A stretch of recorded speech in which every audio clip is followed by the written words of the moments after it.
Davis, você está feliz? Eu estou feliz, estou muito feliz, pois estou aqui com você, com os nossos ouvintes.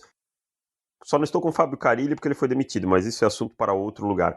E estou feliz porque estou vivo, tenho alegria na minha vida. Muito bom. E você está bem, Anthony Curti? Eu estou muito bem, estou em grande fase. Você está em grande fase? Que voz malemolente, que voz mais... Estou em grande fase. Parece aquelas propagandas de... Obviamente, se você está ouvindo com uma criança, eu já peço desculpas, tá? Nosso editor Júlio, se você puder cortar essa parte do podcast, eu gostaria que você cortasse também. Pode deixar a parte que eu falo para você cortar, tá? E aí deixa um mistério para ver qual besteira David Chiodini começou esse podcast, que teoricamente é para todas as idades e não só para maiores. Então, se você é pai de família, peço desculpas por David Chiodini. Peça desculpas, Davis. Tá bom, obrigado. Obrigado, Anthony. Desculpa, meu povo. Eu prometo ser um menino melhor. Ai, que maravilha. Vamos começar a semana 10, logo menos. Tá rolando Monday Night Football entre Cowboys e Giants. Eu não estou assistindo o jogo, acabei de chegar do ESPN League. Mas eu já vi que, pelo placar, o jogo tá horroroso. Tá bem bosta. Parabéns ao Dallas Cowboys, que perdeu para o New York Jets naquele estádio. E agora tá conseguindo a proeza de, neste momento, estar perdendo para o New York Giants. Com todo respeito aos Giants, mas desculpa, gente, não dá. O time tem muito buraco e não é para os Cowboys que almejam vencer a divisão perderem para Nova York, né? Exatamente. E já 2 turnovers aí nesse primeiro tempo. Aí, uma interceptação do Dak e um fumble sendo cruciais. Nesse momento... O jogo uma interceptação no início do jogo. O jogo tá com um cheirinho que vai ficar 12-3. Nesse momento está 12-3. Bom, o meu menos 6,5 Cowboys já foi pro espaço. Essa semana foi difícil. Vamos lá então, gente.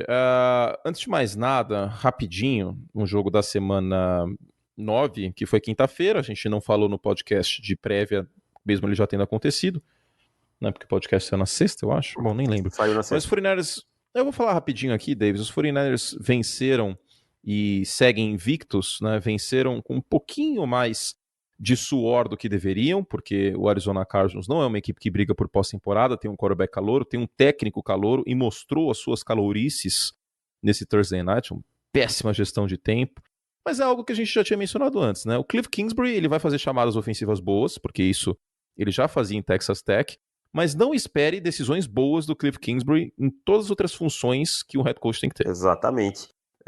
Fez bastante... Como você falou, erros no controle do cronômetro, isso foi crucial. Mas eu queria destacar uma coisa nesse time do Arizona Cardinals, Curti, rapidamente. O que é? Kyle Murray. Dores do crescimento, mas dores suaves. Você vê uma evolução no Kyle Murray, você vê ele se sentindo mais confortável, cuidando melhor da bola. São 5 semanas sem nenhuma interceptação. É importante para um quarterback que era tão acostumado a usar em profundidade. Está entendendo que o mundo na NFL é diferente, que a velocidade do jogo na NFL é diferente, então Kyle Murray vem passando pelas famosas dores do crescimento, mas com mais sutileza que alguns dos seus colegas de posição, muito por conta de estar num sistema apropriado para ele. Então Kyle Murray merece um certo destaque. E tem um elemento também, meu querido ouvinte, que é o seguinte, nessa análise. Vamos pegar todos os quarterbacks calouros que são titulares neste momento. Eu estou considerando o Gardner Minshew neste momento como titular, mas a gente sabe que ele não vai ser. Na tendência, eu ficaria bem surpreso se o Nick Foles não fosse titular quando os Jaguars voltarem da semana de folga. Dwayne Haskins, Daniel Jones, Kyler Murray, tô esquecendo de alguém? Dwayne Haskins, Não, por enquanto são esses, né? O Drew Lock não tá sendo titular. E tem nos Bengals também o Lindley agora como calouro titular, mas os Bengals não jogaram, então ele vai ser titular ainda. Mas se você pegar todos eles oscilaram. O único que, desde o final de setembro, só vem numa crescente é o Kyler Murray. Exatamente. O Daniel Jones teve seus momentos bons, seus momentos ruins. O Gardner Minshew também seus momentos bons e momentos terríveis nesse último jogo contra os Texans. O Dwayne Haskins, mais momentos ruins do que bons, mas se você pegar o único quarterback que está numa crescente, e isso é o que a gente quer ver de um calouro, a gente não quer ver o calouro brigar pelo MVP, é muito difícil isso. Eu prefiro um calouro numa crescente, começar mal a temporada e crescer, e terminar o ano bem, como aconteceu com o Baker Mayfield ano passado, por exemplo, que deu falsas expectativas para 2019, do que o contrário, do que ver um cara oscilando como o Gardner Minshew e o Daniel Jones. Exatamente. E isso se deve muito a um bom plano do Arizona Cardinals para o Kyle Murray. Quando você tem um quarterback novato, você tem que colocá-lo em situações confortáveis. O Washington Redskins, por exemplo, ontem tomou uma decisão, para mim, absurda ao colocar o Dwayne Haskins para basicamente ter a sua segunda partida contra a fortíssima defesa do Buffalo Bills em Buffalo.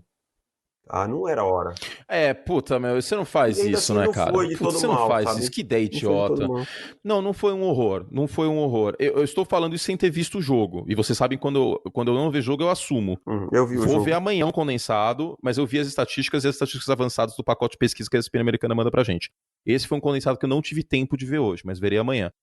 Mas de qualquer forma não foi de todo mal, né? Porque se fosse de todo mal, a gente saberia pelas próprias estatísticas, pelo box score. Alguns problemas em terceira descida, tal, mas nada assim assustador e tal, contra uma defesa realmente boa e que colocou pressão, sabe? Colocou pressão nele. Claro, ainda precisa evoluir na tomada de decisão e tal, mas deixa eu segurar, porque a pauta tem que voltar um pouco para o San Francisco 49ers, que é o que a gente precisa falar, e principalmente o Jimmy Garoppolo. Eu fiz um vídeo, tá lá no YouTube, inclusive acessem o meu canal, youtube.com/curte1991, ou bit.ly/mais NFL, fiz um vídeo sobre o Garoppolo, porque faltava esse jogo estatisticamente impressionante, e não só em números, mas em conversão de terceira descida, em momentos-chave da partida, do Jimmy Garoppolo. Isso ainda faltava para esse time. Faltava. Não falta mais. Faltava poder confiar que quando o Jimmy Garoppolo precisasse aparecer, ele seria esse cara que daria conta do recado. E ele deu conta do recado contra o Arizona Cardinals. Não é lá a oitava maravilha do mundo, o time do Arizona, não é. Mas tem uma defesa com algumas boas peças, tem Chandler Jones, tem Pat Peterson, tem bom. Nossa, que o Patrick Peterson jogou mal demais, hein? Jogou mal demais. Nossa. Mas você não viu o Jimmy Garoppolo hesitante em lançar para ele e tal. O Garoppolo continua com o probleminha dos pés dele lá, de não serem muito bem coordenados, mas tem sido efetivo, que é o que importa.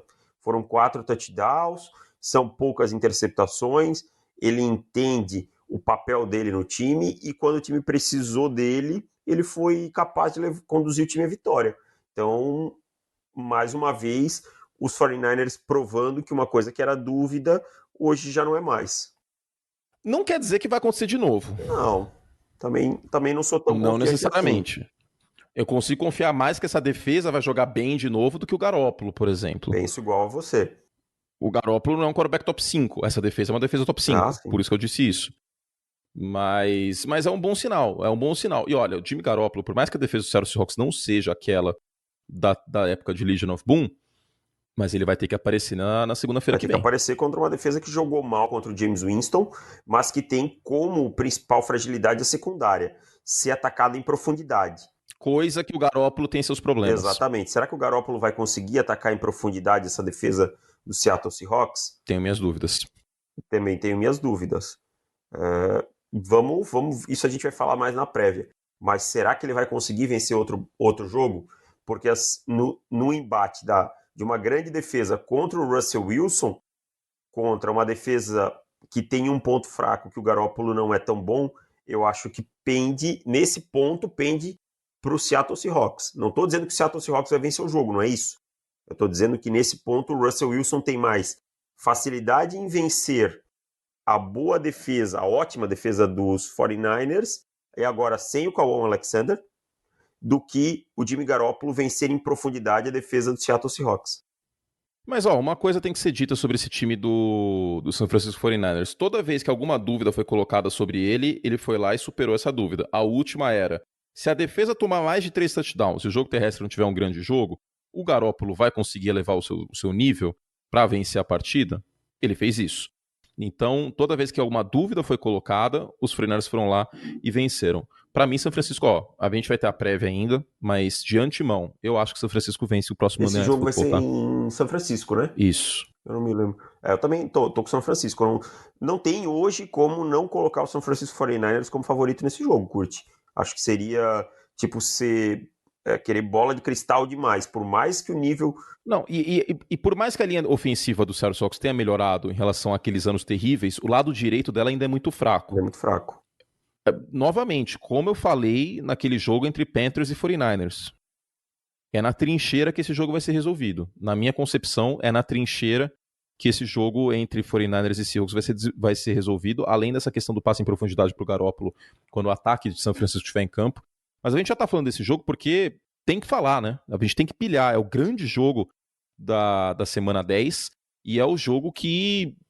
É o primeiro grande jogo, talvez... Aliás, o segundo, né? Porque teve esse Ravens e Patriots.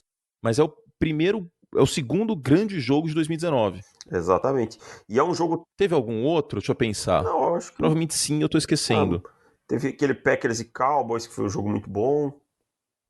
Então, mas foi muito início da temporada, né? Agora a gente tá falando de dois times que estão brigando pela divisão. O Seattle Sox tá duas vitórias dos 49ers, então é jogo de 6 pontos. É isso que eu ia dizer. Por assim dizer, então vai ser muito especial essa partida. Se perder, os 49ers basicamente garantem a divisão, né, cara? Porque assim, já vão ter... porque abrem 3 jogos e o confronto direto. E já tem uma vitória no confronto direto contra os Rams também, que poderia ser o outro time a incomodar, que eu acho que não vão, mas poderia. Então, para os São Francisco 49ers também é um jogo vital. Se o Seattle Seahawks quiser pensar em ganhar a divisão, ele tem que vencer o São Francisco 49ers nessa próxima semana. Se ele perder, vai ficar muito complicado. E aí os 49ers vão basicamente garantir essa divisão e vão procurar aí a vantagem e a folga na primeira rodada dos playoffs, né? Não tendo que jogar o wild card, o que é bem provável que consigam. Então, é um jogo sensacional, é um jogo que todas as atenções da NFL nessa rodada tem que estar voltada para ele.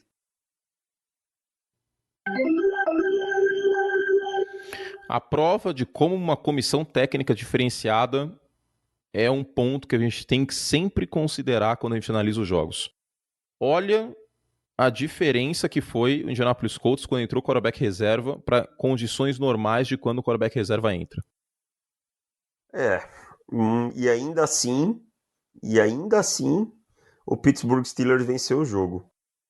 Que coisa. A gente tem que endereçar o elefante na sala. Não dá para voltar com o Vinatieri para 2020. Não dá. Ele tá perdendo jogos, hein?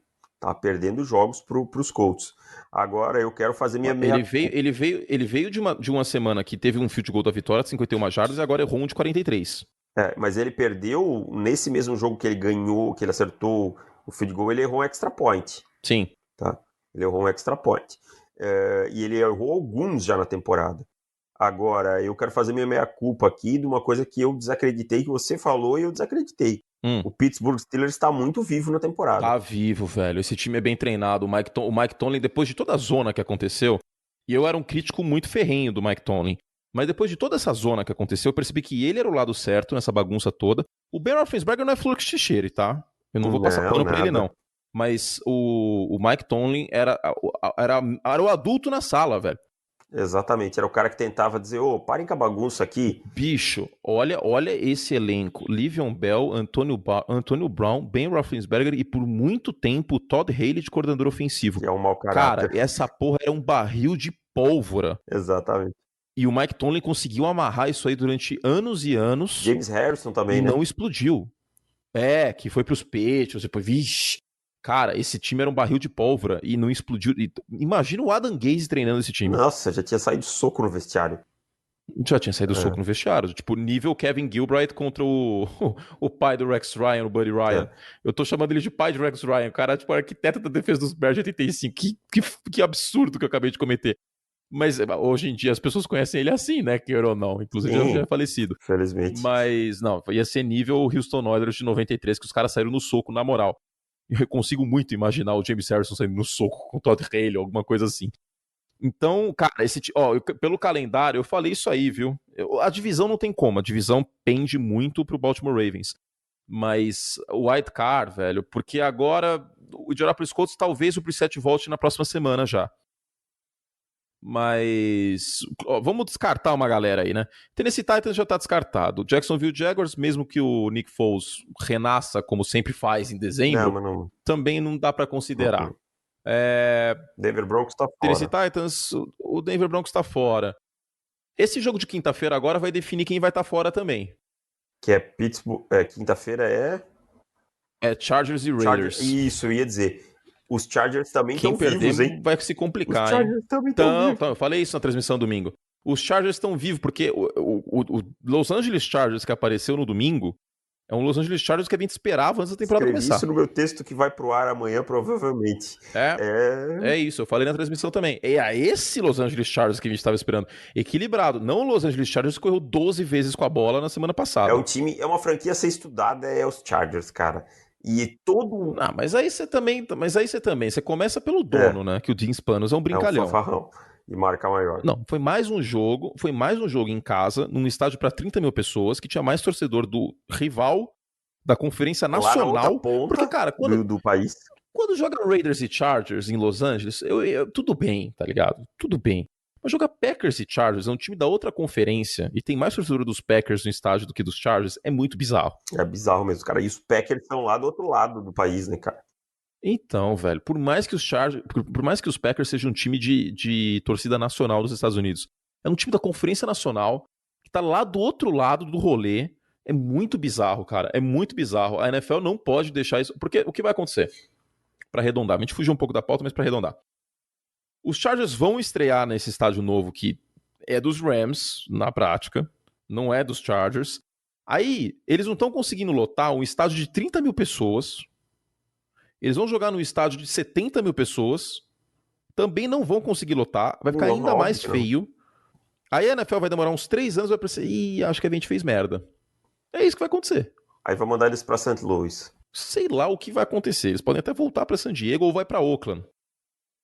Que Oakland vai pra Las Vegas, né? Aí a gente vai ter a figura bizarra do Oakland Chargers. E aí ninguém em Oakland vai torcer pros caras. Lógico que não, porque então, essa situação dos Chargers do estádio é muito bizarra, cara. É muito bizarra. E olha que nos últimos 2 anos, eles tinham 12 vitórias em casa, mesmo em meio a toda essa zona.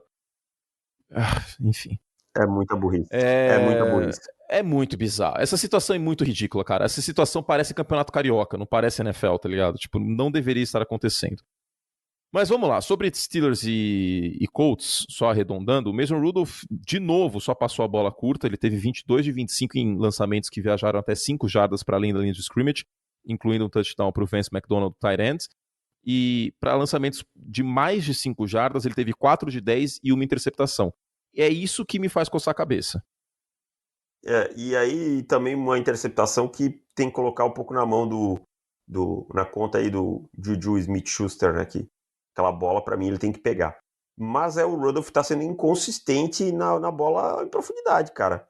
Tem sido muito inconsistente e é uma coisa que me estranha, porque ele em Oklahoma State era um ataque extremamente extremamente com vertical, o James Washington. Com o James Washington. Aliás, uma das bolas que ele colocou em profundidade foi pro James Washington, foi uma das melhores bolas dele em profundidade, foi pro James Washington. Para mim tá faltando alguma conexão, alguma química com esses recebedores que ele ainda não conseguiu encaixar. Ele tem um braço bom, não é um canhão, não é um jogador que tem lá uma pancada no braço, mas tem um braço suficiente para jogar em profundidade. Então, para mim ainda falta algum ajuste, algum refino, mas tem que aparecer logo. Agora eu quero te fazer uma pergunta sobre o Pittsburgh Steelers. Minkah Fitzpatrick foi uma boa troca? Nossa, eu não preciso responder, né? Precisa, porque tem gente que até hoje diz que não foi. Não, pelo amor de Deus. Não tá assistindo o jogo dos Steelers. Então, assim, não precisa nem assistir, é só ver o box score. É só ver o box score. Bicho, é só ver o box score. Em que realidade um jogador que foi escolha de primeira rodada, que revitalizou a secundária dos Steelers e que tá marcando touchdown toda semana, não vale uma escolha de primeira rodada? São 5 em 6 partidas, são... Não, desculpa, cara. Você falar que o Minkah Fitzpatrick não vale uma escolha de primeira rodada, você não viu nele nem em Alabama. E ele tem mostrado nos Steelers... Porque, cara, Miami não é parâmetro. Exatamente. Ele tem mostrado... Não é parâmetro. O cara foi treinado por Adam Gase e depois caiu no tank, entendeu? Aí você quer dizer que o cara não vale? Ele tá mostrando exatamente nos Steelers tudo que ele mostrava em Alabama. O que a gente esperava. Capacidade de buscar bola, antecipação, um jogador extremamente inteligente, que tem um faro para conseguir turnovers. É isso que o Minkah Fitzpatrick é. Um playmaker, um cara que faz uma jogada que pode mudar o jogo. Ontem a interceptação... Tem que colocar ele... Não, foi linda a interceptação. Tem que colocar ele marcando em zona, não tem que colocar ele no níquel marcando individual. E ontem a interceptação dele mudou o jogo. Mudou o jogo porque mudou o jogo. Os Colts estavam na red zone estavam querendo pontuar de novo, ele pega a bola na linha de 3 jardas e atravessa o campo. E quando ele pega... Desculpa. Quando ele pega na bola, ele já está olhando em profundidade. É uma coisa assim, um processamento muito apurado, procurando os bloqueios para levar a bola até onde ele pudesse. Então, jogadores assim são jogadores especiais, valem o preço. Não, e foi o fiel da balança, porque o jogo foi 26-24. E eu até estava assistindo o jogo com o diretor do League, Romani, e aí eu falei pra ele, cara, a pick six é a jogada mais pica do futebol americano. Porque você tá, tipo, com... Assim, não passa nem azeite. O time adversário na red zone, prestes a pelo menos fazer um field goal, e o seu time rouba a bola e faz o touchdown. Exatamente. E, cara... Poucas jogadas mudam tanto um jogo como a pick six. Muda o momento do jogo, né? Muda tudo. Totalmente, porque aí ainda tem a cagada do ataque adversário voltar a campo com o quarterback pensando que ele acabou de sofrer uma interceptação retornada para touchdown. A pick six muda muito um jogo, cara. É a jogada que mais, aliás, é a jogada que mais muda o jogo. Eu concordo. A pick six, eu sempre falo, a pick six e um retorno de punch, um retorno de kickoff são duas coisas assim que tem um poder impressionante. Então, é que o retorno de punch não dá pra individualizar a culpa. Não, concordo. Tipo, não vai ter o gunner que, tipo, putz, não deu tackle. Ok, mas, tipo, não vai acabar o mundo. A pick six, o quarterback tem que voltar a campo. Logo em seguida, né? Logo em seguida, lembrando que ele acabou de sofrer uma interceptação retornada para touchdown que deu 7 pontos pro time adversário. Tem que virar a página. É foda. Tá muito forte mentalmente. E não é todo quarterback mentalmente consegue fazer isso. Algo a mais sobre esse jogo, querido? Não. Acho que os Colts se complicaram um pouquinho, mas a AFC South tá completamente aberta. Acho que Colts e Texans vão nessa toada até o final. Eu falo desse jogo dos Texans no nosso podcast para assinantes. Bom que o Davis falou sobre o podcast de assinantes que é solo, é um voo solo de Davis Chiodini, porque por menos de 30 centavos por dia no plano anual, você pode assinar nosso site em profutbol.com.br/assinar e ter ainda mais conteúdo de fantasy com o Eduardo Miceli, que nessa semana tirou folga, mas volta na semana que vem, ele vai fazer um boletim fantasy mais recheado em podcast, então fiquem tranquilos. Mais conteúdo de fantasy, mais podcasts para assinantes, mais conteúdo do que nunca de futebol americano você confere com o Pro Clube, tá bom? Só hoje, por exemplo, teve um texto analisando ali a ofensiva dos Packers pelo Henrique Bulho. Eu escrevi sobre como os Ravens mostraram a fórmula contra os Patriots, que é uma fórmula já sabida, mas eles executaram muito bem. Ontem mesmo escrevi sobre o Gardner Minshew ter se afundado em turnovers e como o Nick Foles deve voltar como titular. E também falei sobre o Russell Wilson, consolidando seu caso para MVP. Teve texto do Davis, dos 5 candidatos a calouro ofensivo do ano, e também os calouros defensivos do ano. Tem muito conteúdo, além de dicas de fantasy, como eu falei, dicas de apostas para a NFL. E na semana que vem a gente volta, inclusive, com análises táticas, né? Ou nessa semana ainda. Você consegue fazer uma análise tática para a semana? Cara, o que você me pede chorando que eu não faço sorrindo? Claro que sim. Aí, ó. Então vai entrar uma análise tática aí do Davis ainda nessa semana. E não precisa fazer duas, não, que você fazia duas no mesmo texto. Faz uma, já que eu tô te passando no domingo, não, segunda à noite. Você já sabe o Davis vai pegar um lance né? de secar. Você já sabe. Já sei, não precisa falar, mas já sei. E eu vou fazer uma também. Vou tentar fazer uma em vídeo, o Davis faz em texto, eu faço uma em vídeo e vou subir também pro meu canal do YouTube. Então assina agora mesmo o nosso site em profutbol.com.br/assinar e além de tudo você ajuda a manter nosso site aí firme e forte rumo aos playoffs e na intertemporada tem muito conteúdo, né? Free agency, draft. É o momento que a assinatura vale ainda mais. Exatamente. Certo? Exatamente. Assine, você não vai se arrepender. Conteúdo em português, quiçá em inglês, não existe igual no Pro Football. Não existe igual como o no nosso Pro Clube. profutbol.com.br/assinar. Vamos lá então. Os Chargers estão vivos, David Chiodini. Estão vivos, cara, e que partida sensacional. A dispensa do coordenador ofensivo, do Ken Whisenhunt, parece ter feito muito bem para esse ataque. O Philip Rivers teve uma partida muito sólida, muito consciente. A linha ofensiva parece ter jogado de uma maneira melhor, como um todo, conseguiu conter dentro do possível a pressão. Os corredores, o Gordon e o Austin Ekeler, tiveram boas atuações, e a defesa teve uma atuação de gala, né? A pressão para cima do Aaron Rodgers foi sensacional, e eles acabaram com a linha ofensiva do Green Bay Packers ontem. Então os Chargers é aquilo, quando a gente dá eles por mortos, eles ressurgem. Isso não é dessa temporada. Não, sempre. Desde que eu me dou por gente, tirando aquela temporada do LaDainian Tomlinson, que ele quebrou o recorde de touchdown, 2006, tirando essa temporada, todo ano é assim, velho. Todo ano os Chargers começam 0-2 e, tipo, brigam por playoff, ou 1-3 e brigam por playoff. Cara, todo ano é assim, é uma coisa impressionante, velho. E aí eu já tava dando o Philip Rivers como morto. Essa é a verdade. O braço do Philip Rivers foi pro saco. E ontem ele conectou belas bolas em profundidade, com colocação na frente do recebedor, pro recebedor ganhar jardas depois da recepção. Voltou a ser o Philip Rivers que a gente tinha visto na temporada passada. E assim, não foi contra uma defesa de Zé Galinha. Foi contra uma defesa que vinha jogando bem, que é a defesa dos Packers. Com alguns momentos oscilantes nas últimas semanas, mas que vinha jogando bem. E o Philip Rivers dominou essa defesa ontem. Não só o Philip Rivers, né? O ataque todo dos Chargers dominou. Então, méritos para os Chargers. Mas também os Packers tiveram um dia para esquecer, né? Você que teve nessa transmissão desse jogo pode até falar melhor. Não, total. Os Chargers fizeram uma coisa muito inteligente, que foi não mandar blitz pra cima do Aaron Rodgers, porque ele vai queimar a blitz. Né? E o que eles fizeram? Eles mandaram blitz só em uma jogada, em uma das 39 jogadas de passe do Green Bay Packers, e colocaram 7 homens ali na marcação. Então, com 7 homens na marcação e a volta do Davante Adams, era muito importante que eles jogassem assim, dessa forma, pressionando e pressionando bem com 4 jogadores. O problema é que 2 desses 4 jogadores chamam-se Melvin Ingram e Joey Bosa. E aí, o que os Chargers fizeram foi muito inteligente, que em algumas jogadas eles alinharam o Bosa do lado do Ingram, e em algumas eles colocaram cada um em uma ponta. E a linha ofensiva dos Packers não é uma linha ofensiva ruim, com o Bulaga e o Bakhtiari nas pontas. Muito pelo contrário. Só que foi completamente dominada pela linha defensiva de Los Angeles. Parecia que os Packers estavam jogando depois de comer uma feijoada. Foi bizarro. A gente às vezes fala que os times viajam para a costa oeste, os times da costa leste, do centro do país, e acabam sofrendo essa regressão. Mas foi assim, uma coisa gritante. Do lado dos Chargers, para arredondar esse jogo, o jogo terrestre foi muito importante. Por tabela, o play action apareceu. Os Chargers correram para 159 jardas no domingo, depois de ter 142 jardas no jogo anterior. Não foi no jogo anterior. Foram nos 4 jogos anteriores, somados. Eles correram 12 vezes contra os Bears. E aí, o que abriu por tabela? Adivinha?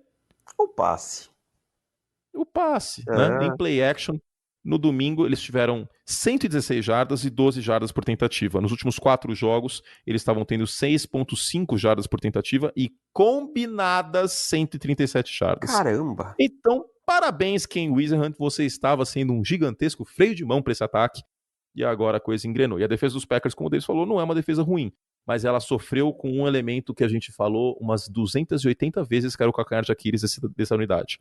Os linebackers. O Hunter Henry deitou e rolou. Ali esse miolinho ali, o Blake Martinez é um cara bom? Mas é um cara para uma rotação. Ele não pode ser o homem do miolo de uma defesa. Os Packers... Mas, bicho, nem o Ray Lewis sozinho ia fazer alguma coisa. Não, mas eu digo assim, mas o Blake Martinez é o melhor jogador da unidade. Né? De longe. Para ter ideia do nível da unidade. Então, o Blake Martinez é um jogador de rotacional para a NFL. Então, os Packers têm que pensar urgentemente num linebacker, seja via free agency, seja via draft na próxima temporada, um linebacker moderno, com capacidade de cobrir running backs e tight ends, um cara com capacidade de ser esse rouber ali, ficar ali pelo meio, ocupando esse espaço, roubando essas rotas cruzadas, porque senão desse jeito, da mesma maneira que se encontrou ontem a fórmula contra os Patriots, vai se encontrar cada vez mais a fórmula contra a defesa dos Packers.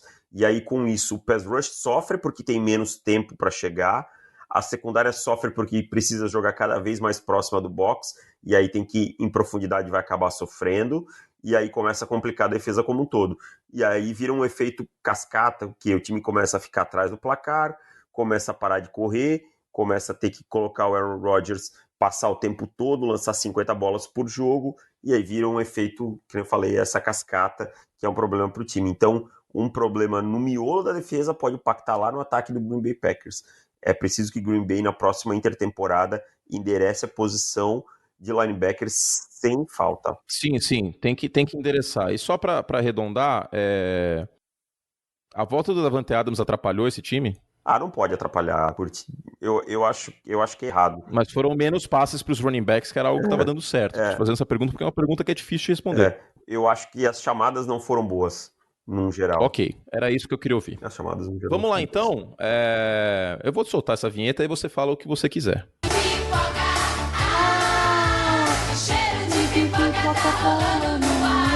O que eu falei na semana passada? O Kirk vai perder o jogo para o Kansas City Chiefs. Não deu outra. E ele Eu não acho que a culpa principal foi dele. Não, também eu acho falei que não, isso no Twitter. As chamadas foram horrorosas, mas tudo bem. Ele teve a oportunidade de colocar o time em alcance de field goal e não conseguiu. Mas neste caso em específico, não acho que ele pipocou. Não, também acho que ele não pipocou, mas para manter a narrativa eu vou dizer que sim. Mas Você é mau caráter, David Chiodini. Eu sou o Todd Haley dos comentaristas. Você é oportunista. Eu gosto quando falam isso. Você é oportunista. Mas, não, tudo bem. Eu entendo. Se você virar e falar que dá pra colocar a culpa no Kirk Cousins, eu vou entender, porque ele teve alguns overthrows na partida e ele teve a bola pra ganhar o jogo no final. Então, até dá pra considerar. Só que neste jogo, pra palavra pipoqueiro, que a gente já usou muitas vezes pro Kirk Cousins, eu pessoalmente não acho certo. Não, também não acho, não. Ele já teve momentos assim, tipo, absurdamente pipoqueiros. Exemplo clássico, Redskins e Giants semana 17, com os Giants já classificados, e aí ele fez o que fez, aquela interceptação na campanha derradeira. Ou o jogo contra os Packers com interceptação, a semana 17 do ano passado contra os Bears, enfim, ele já teve momentos piores. Eu acho que há outros problemas nessa partida para os Vikings, como a secundária ceder 270 jardas para o Matt Moore, e é mais mérito de Kansas City do que demérito do Kirk Cousins e do Minnesota Vikings. Essa é a minha análise. Mais mérito para mim do Andy Reid sobrepujando o Mike Zimmer ontem, fazendo com que, você resumiu bem, o Matt Moore conseguisse explorar uma defesa, que é uma defesa forte, que tem uma dupla de safeties boa, que tem uma boa pressão, e o Matt Moore fazendo 270 jardas contra essa defesa. Então o Andy Reid teve muito mérito nesse desenho das jogadas, e o Tyreek Hill teve uma partida sensacional, voltou em grande fase para a NFL, independente dos problemas extracampo, é um jogador muito acima da média. Foi fundamental na vitória de ontem contra o Minnesota Vikings. O Damian Williams também teve um grande jogo, e a defesa... E o LeSean McCoy? Teve algumas jardinhas, mas... Mas não era o LeSean McCoy que ia revolucionar esse ataque aí? Não. Eu tive que falar, o LeSean McCoy é o Joe Flacco de 2019, gente. Pelo amor de Deus, saiam do passado. E outro jogador que eu quero destacar é o Chris Jones. Como o Chris Jones faz diferença. Nos jogos que ele teve fora, a defesa do Kansas City era uma. Com o Chris Jones no miolo da linha, ela ganha impressão por esse miolo e todo mundo joga melhor. A defesa do Kansas City ontem jogou bem dentro das limitações dela e evoluiu muito nesses dois jogos sem o Patrick Mahomes. Não sei se sentiu a responsabilidade, se no vestiário chegou-se e disse, vocês precisam nos ajudar a vencer jogos, mas a defesa jogou bem ontem, então méritos pro Andy Reid, que para mim foi o arquiteto dessa vitória contra o Mike Zimmer aí.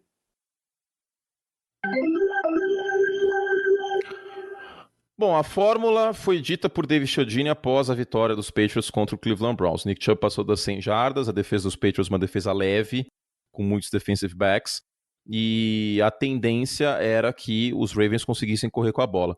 Mas toda a fórmula Jets-Ravens, patenteada por Jets e Ravens em pós-temporada contra o New England Patriots, aconteceu nesse Sunday Night Football. Tom Brady interceptado, Tom Brady pressionado, campanhas longas que tiraram o ataque dos Patriots de campo e dando o soco já no início da partida. Toda a receita do bolo aconteceu e aconteceu muito bem. Muito bem feito.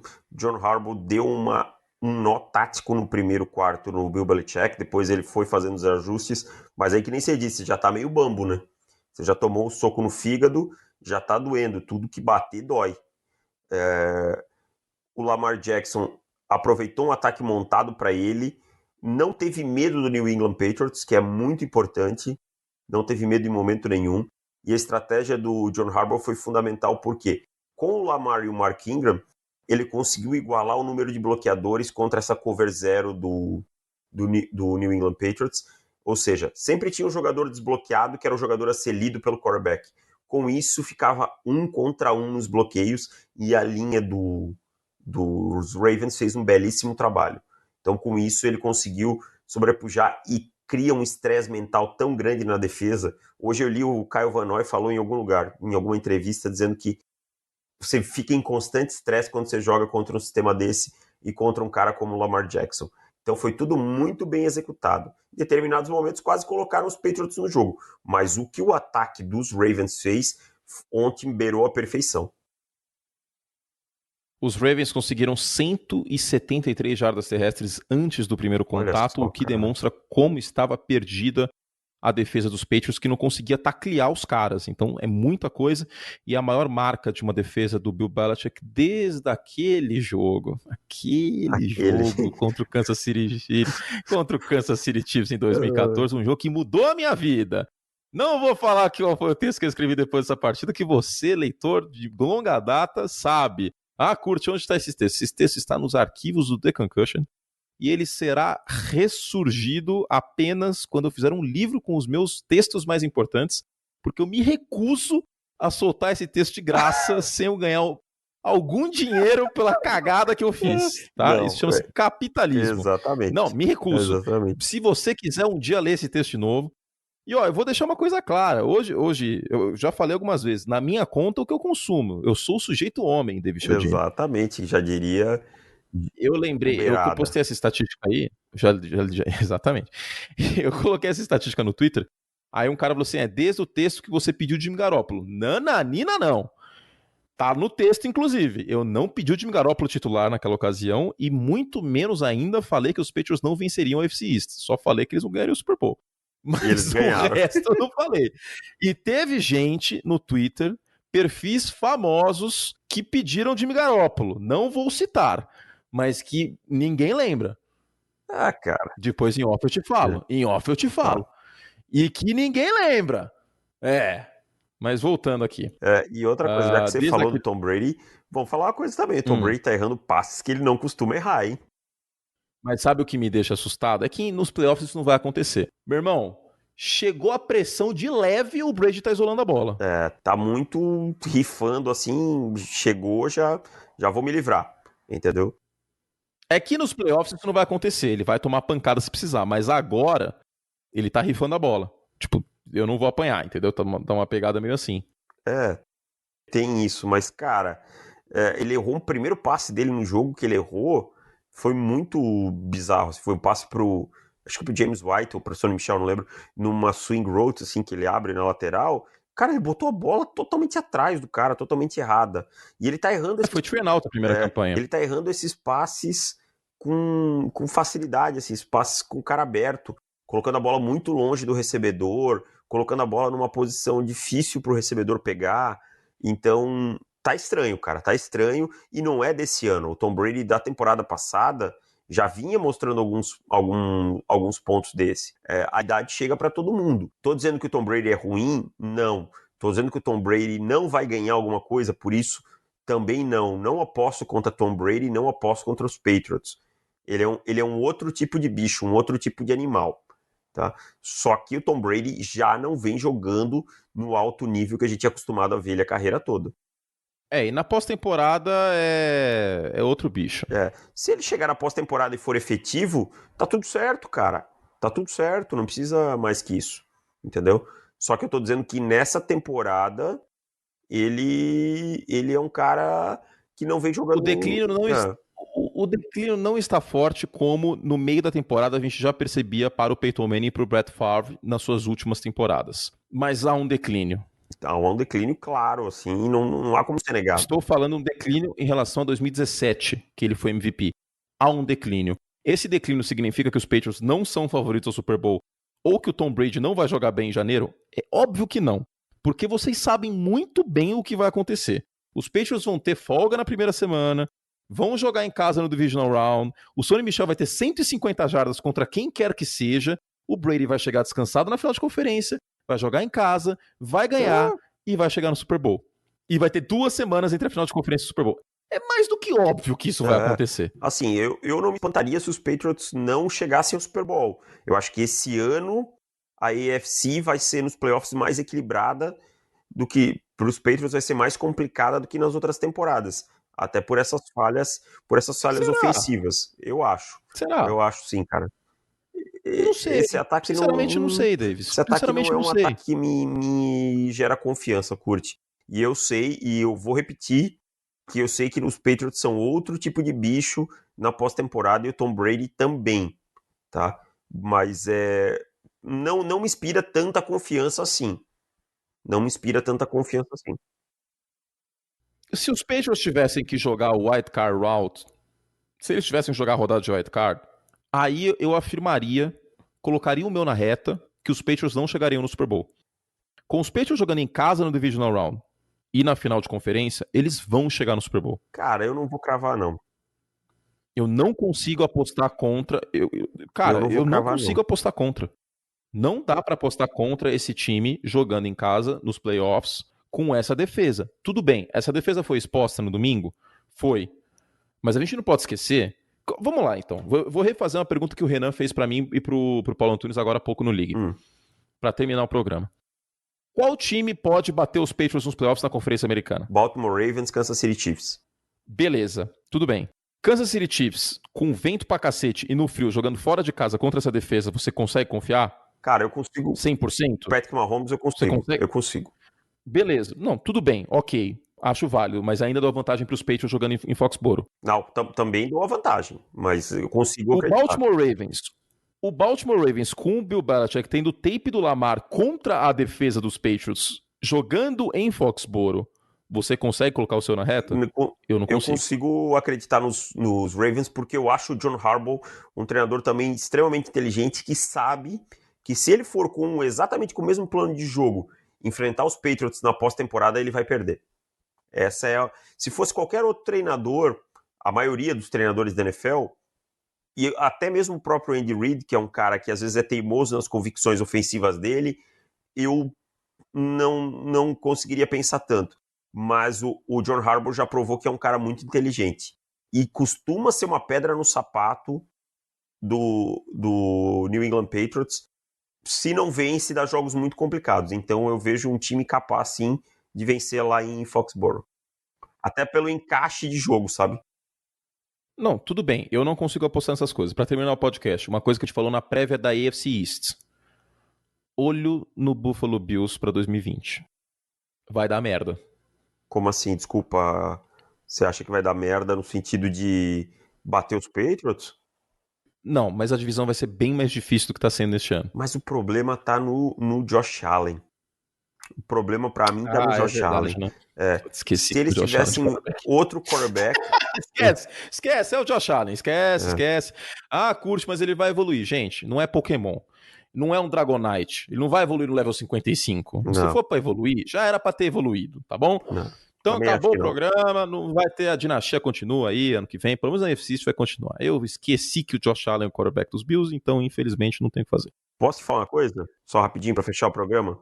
É mais fácil o Miami montar um bom time e complicar... Pra 2021 do que os Bills ganharem ano que vem. Tá bom, é isso. Exatamente. Ok, concordo. Assino se precisar. Em 3 vias e reconhecer a assinatura. Fizemos todo o trabalho que podíamos, podcast maravilhoso. Para mais recaps desses jogos, não deixe de assinar o nosso site. Tem o podcast que o Davis fez também, que vai ao ar nesta terça-feira. Então, para mais, profutbol.com.br/assinar. A gente volta na quinta-feira. Muita gente perguntou quais dias saem podcast. Terça e quinta, tá, gente? Acabou o beisebol, agora terça e quinta, vocês podem ficar tranquilos que sai. Terça e quinta, os nossos podcasts de recap e prévia, também os de assinantes saindo na terça e na quinta. Então até quinta, Davis. Até quinta, valeu, Anthony Curti, um abraço. Tchau.